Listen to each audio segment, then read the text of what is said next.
There's a mansion on Blackwood Hill that no one talks about anymore. The locals won't even look in its direction when they pass by. But it wasn't always this way. In 1987, the Hartley family moved into the estate with dreams of restoring it to its former glory. Margaret and Thomas Hartley, along with their 2 children, saw only beauty in the crumbling structure. They ignored the warnings from townspeople. They dismissed the stories as small-town superstition.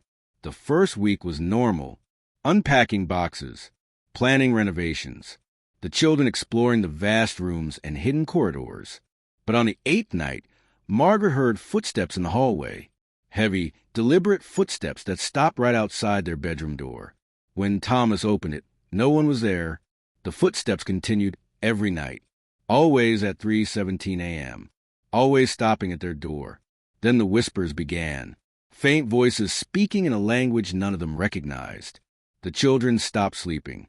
They claimed someone was watching them from the corners of their rooms, someone who disappeared when the lights came on.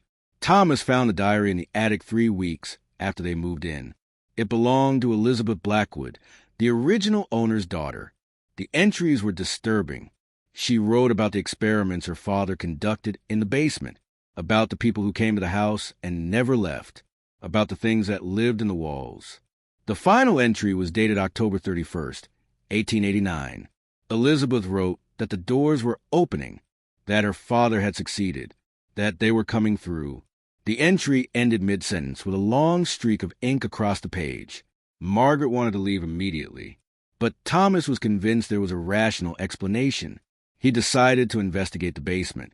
Margaret begged him not to go, but he grabbed a flashlight and descended the stone steps into the darkness. He never came back up. Margaret called the police. They searched the basement for hours. Every room, every corner, every crawl space. There was no sign of Thomas. No other exits. No way he could have left without passing Margaret at the top of the stairs. He had simply vanished. The police found something else, though. Behind a false wall in the deepest part of the basement, they discovered a room. The walls were covered in symbols. Ancient, twisted symbols that seemed to move in the flashlight beams.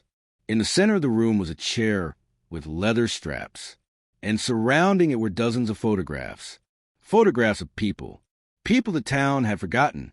People who had disappeared over the past century. Thomas's photograph was there too, already yellowed and aged like the others, as if it had been there for decades. Margaret took the children and fled that same night. The house was sealed. The town tried to forget. But every year on October 31st, lights appear in the upper windows, and if you're brave enough to get close, you can hear footsteps, heavy footsteps pacing the halls, stopping at doors that no longer have anyone behind them. The Hartley children refused to speak about what they saw in that house. Now in their 40s, they still won't sleep with the lights off. When asked about their father, they go pale and silent. But once, after too many drinks, the eldest whispered something chilling. He said his father didn't disappear. He said his father is still there, still in that basement, still sitting in that chair, waiting for the doors to open again.